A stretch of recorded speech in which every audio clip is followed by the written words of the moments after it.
반갑습니다. 스포츠 분석 국내 1위 갓생 스포츠입니다.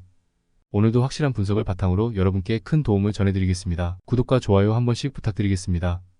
경기 분석에 앞서 국내 1위 분석가분을 모신 정보 공유방을 무료로 초대해드리고 있습니다. 영상 아래 고정 댓글 통해 메시지 주시면 참여 가능하시니 많은 참여 부탁드리겠습니다. 4월 14일 해외 축구 일정입니다. 첫 번째 볼로냐와 AC 몬차의 경기입니다.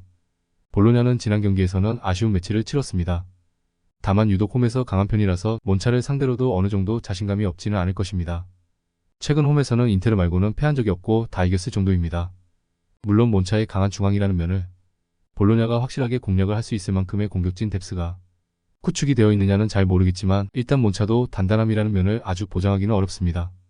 몬차는 4-2-3-1로 가면서 공격적인 페이스 상승을 노리는 것은 어느 정도 되고 있는 상태입니다. 다만 강호들을 상대로도 적극적으로 나서는 것이 결국 지난 나폴리전에서의 패배 원인이라고 봐도 무방했을 것이고 볼로냐의 단단함이 마냥 밀어붙이는 상황이라고 해서 쉽게 돌파하기는 어렵다는 것이 문제입니다. 볼로냐의 단단함은 전임 감독 시절부터 이어진 나름 유서 깊은 포인트입니다. 볼로냐의 근소 5위 정도를 기대해보는 매치입니다. 두 팀이 서로 중앙에서의 단단함을 무기로 삼는 편이라서 중앙에서의 힘싸움 위주가 될 가능성이 높아 보입니다.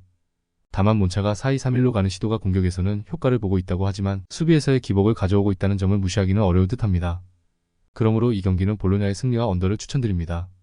다음으로 카디스와 바르셀로나의 경기입니다. 카디스는 바르셀로나를 상대로 할 수 있는 것이 두 주 수비와 측면을 이용한 역습뿐입니다. 지난 경기에서는 측면 자원이 골을 넣은 것을 잘 지키는 모습이었는데 바르셀로나가 일단 중앙의 힘으로 두들기는 것에 잘 대응하는 모습은 아니었던 것이 사실입니다. 그나마 바르셀로나가 UCL을 앞두고 로테이션을 가동해야 하고 레반도프스키가 징계로 없다는 점이 희망입니다. 바르셀로나가 부스케츠, 피케 딜레마로 인해서 역습 성향의 팀에게 약했던 것이 사실입니다. 다만 쿤데, 아라우오, 쿠바르시의 합류로 인해서 바르셀로나가 수비진의 스피드가 약점이라고 보기는 어렵습니다. 단순하게 공간을 노리고 뻥 차주는 것도 효과를 보기 어렵다는 것입니다. 물론 미드필더 진에서의 에너지 레벨이 단점이기는 하지만 바르셀로나가 카디스를 상대로 미드필더 싸움에서 지는 것은 상상하기 어렵습니다. 일단 중원에서의 압도적인 클래스와 기동력이 좋아진 수비진의 구성이 상당히 긍정적으로 작용할 수 있습니다. 다만 레반도프스키의 징계와 동시에 다음 주 UCL을 준비하기 위해서 주전들의 체력적인 부분을 가다듬을 수 있다는 점은 감안해야 할 것입니다. 카디스의 4-4-2 양상 수비력도 아주 만만한 편은 아닙니다. 그러므로 이 경기는 바르셀로나의 승리와 언더를 추천드립니다. 다음으로 스타드렌과 툴루즈의 경기입니다. 렌을 상대로 웬만큼 압박이 강한 팀들은 전진성을 억제하면서 잘 상대를 하는 모습을 보이는 편입니다. 툴루즈도 압박 강도를 높이는 데는 일가견이 있는 편이라서 렌이 까다로워해야 할 이유는 충분할 것으로 보이는 상황입니다.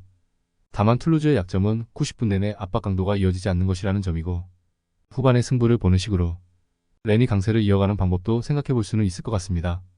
툴루즈가 UEL에서 리버풀을 상대로도 맞불 양상을 만들 정도로 호전적인 팀이기는 합니다. 다만 에너지 레벨이 전반부터 떨어지는 양상이 강해 수비가 아주 강한 팀이라고 생각하기는 어려운 것도 사실입니다.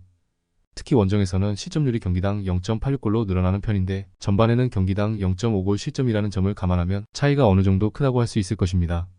물론 압박 강도가 강한 전반부터 렌이 전진성을 상당 부분 보여줄 가능성은 적다고 보는 상황이지만 툴루즈가 보여주는 압박 강도가 90분 내내 이어지고 있는 상황은 아니라고 보는 것이 현명할 것이라고 봅니다. 그러므로 이 경기는 렌의 승리와 언더를 추천드립니다. 더욱더 자세한 조합픽은 국대 최대 스포츠 정보방에서 무료로 받아보실 수 있으니 영상 아래 고정 댓글 링크 클릭해주시면 친절하게 안내 도와드리겠습니다. 조금이나마 유익하셨다면 좋아요, 구독 부탁드릴게요. 다음 영상에서 또 뵙겠습니다.